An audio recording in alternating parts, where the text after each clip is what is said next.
Good morning, everybody. So today it is a rainy, gloomy day,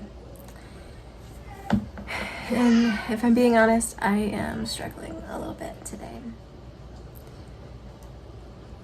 For those of you who don't know, we live in town and we live on just over 3/4 of an acre, and we raise chickens for eggs, and we have some meat rabbits as well. We've been doing that.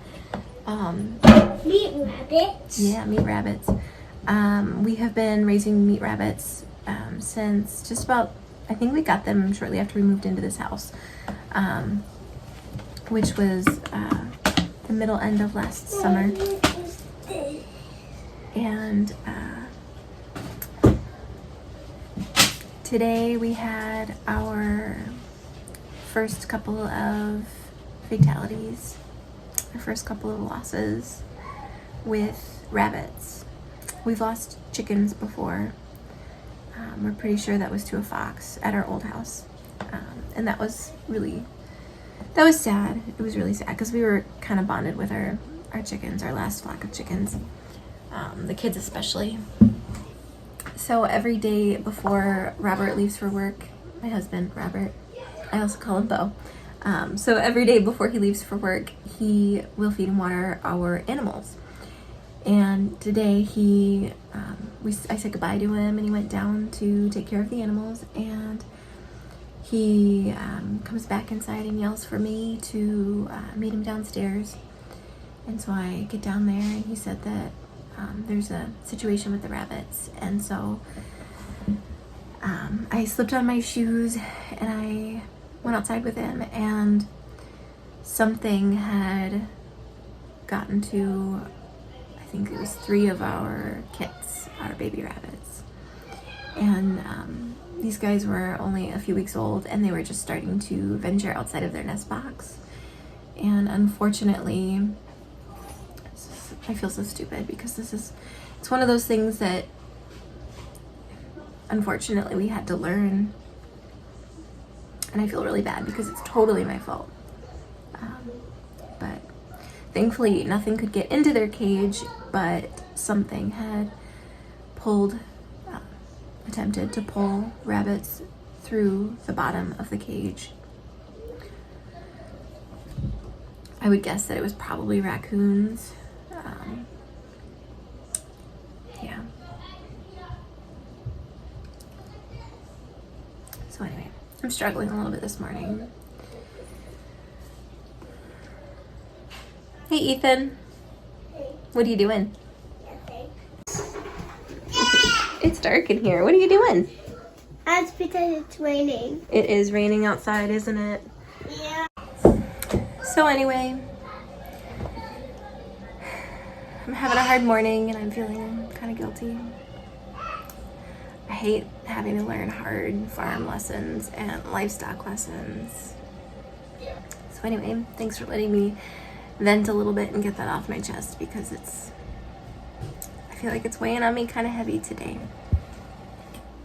So I quite desperately need to weed my garden, and I keep staring at the darn thing, and today it's pouring, so I at least have an excuse to put it off another day, but it very desperately needs to be weeded.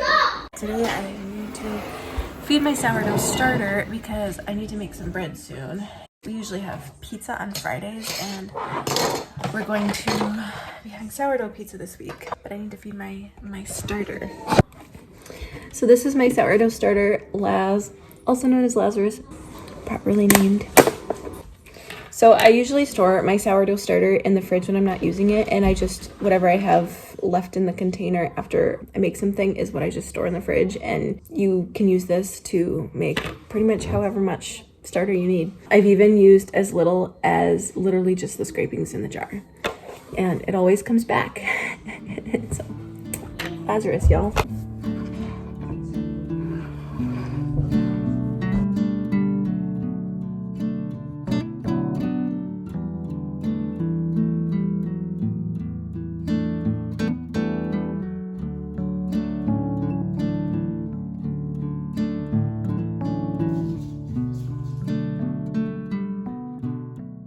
Look at all these bags of stuff that I have to take to the Salvation Army. So we are currently in the middle of a very large purge of things from our house.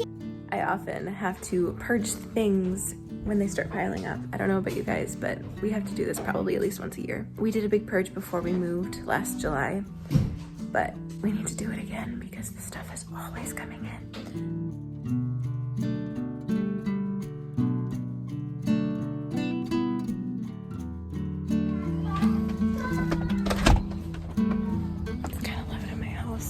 I wanted to come out here and check some of my plants because I have some things growing, which is kind of exciting. So I planted this dahlia. I actually had the root that it came on. I've never planted dahlias before, and it had a bunch of things, so I just planted like half of them over here and half in another spot, but they look like they're coming up. Looks like something's eating it though. Look at these marigolds go. I think that's what these are, marigolds.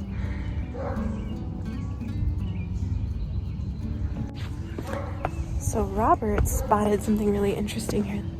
This is a sweet magnolia tendril pea, I think. I thought they'd be fun to plant all the way on the top of my green stalk planter. But I'm excited because Robert spotted, oh he did, he said he spotted some peonies alongside our driveway. Look at this little peony. Gotta smell it. Oh my gosh, that's heavenly. I might have to cut this. There's another bud next to it. I'm trying to figure out how big this plant is though, because I'm gonna dig it up and move it. I actually was planning on planting peonies, so I'm pretty excited about this. It was funny because when Robert told me, he had said they're just white, they're boring white, but they're really pretty. They're like very white, so I'm excited about peonies. This is not a flattering angle. I have a bunch of plants over here that I need to get in the ground soon. This one looked really fun. They're tiny, dainty little flowers, but I think it's a coreopsis. Yeah, coreopsis lobang. So I'm excited about this thing. And I don't know what this is. I've never heard of this plant before. If I can tag. I've never heard of this before, but it said it was a perennial and it looks really pretty, and the flowers seem to be doing okay. They seem to be lasting a decent amount of time. But how pretty is that? And this guy, I actually got this guy. This guy was on sale. Looked pretty puny when I got him, but it was on sale for $3. So, I mean, we had purchased one of these a couple weeks ago. Ethan wanted one. We saw it in the store and he said, that's a lion flower. And so I had to get it because he wanted a lion flower. But yeah, this one's actually perked up quite a bit since I bought it. It looked really sad when I bought it. This carnation looks like it needs some deadheading. I don't know, do you usually deadhead carnations? Never grown these before. I'd rather err on the side of it needing to be deadheaded than not deadhead. But that could be so wrong. This hydrangea came back. I got some hydrangeas on clearance at the end of last summer after we had moved, and one of them didn't come back. I think I actually split some of the pots up. But this guy came back, so I'm kind of excited about that. And this is my variegated oregano. This is my oregano that I planted last year, and it is seriously taking over. Like, this stuff is crazy. Probably shouldn't have planted it there. But, oh well. I've got some basil going to seed.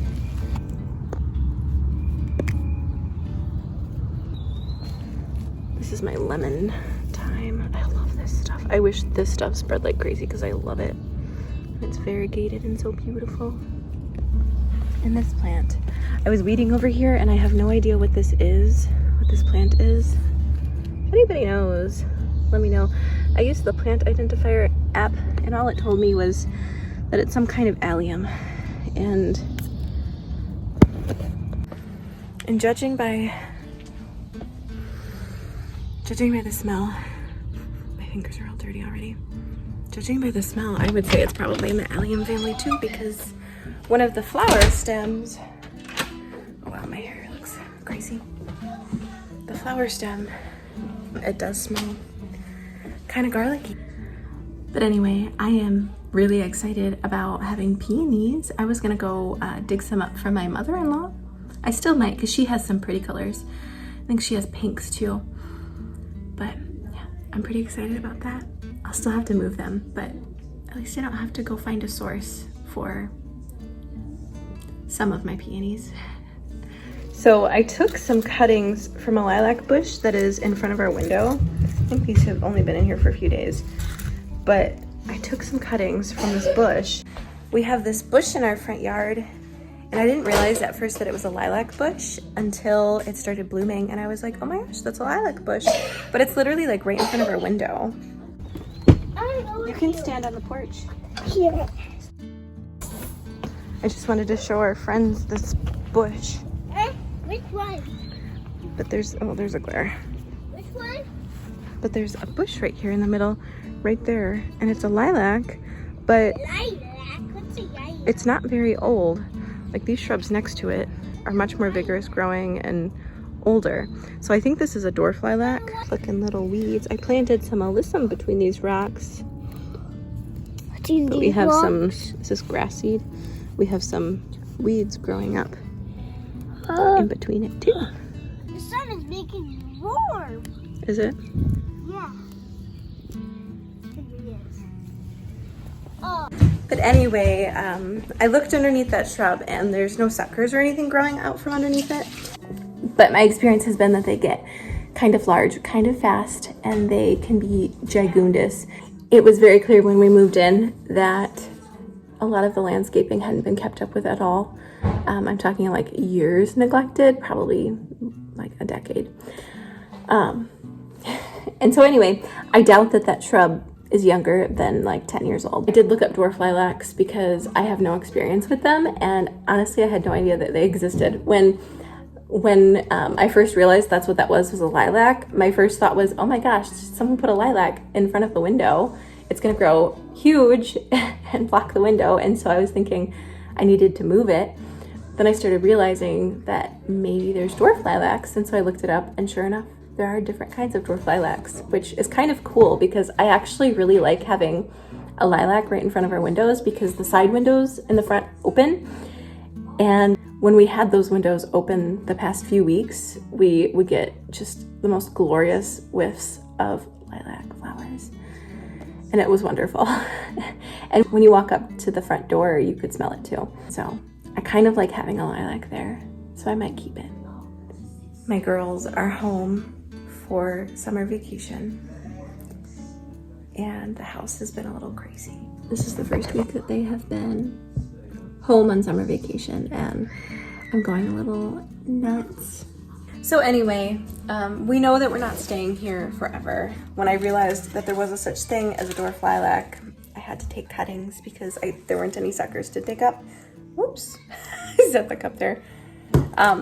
When I propagate lilacs, I usually prefer just to dig up suckers from around the base that shoot up. And in traditional old-fashioned lilacs, I don't know what they're called, that's just what I call them. In those, usually they sucker pretty vigorously at the bottom of the plant every year. I think that's the easiest way to propagate a plant, is just to dig it up from the base. And so since this didn't have that, I decided I would try to take some cuttings and see if I can get any of these to root. I'm hopeful, because it'd be really cool to have more of those little dwarf lilac shrubs. They're perfect.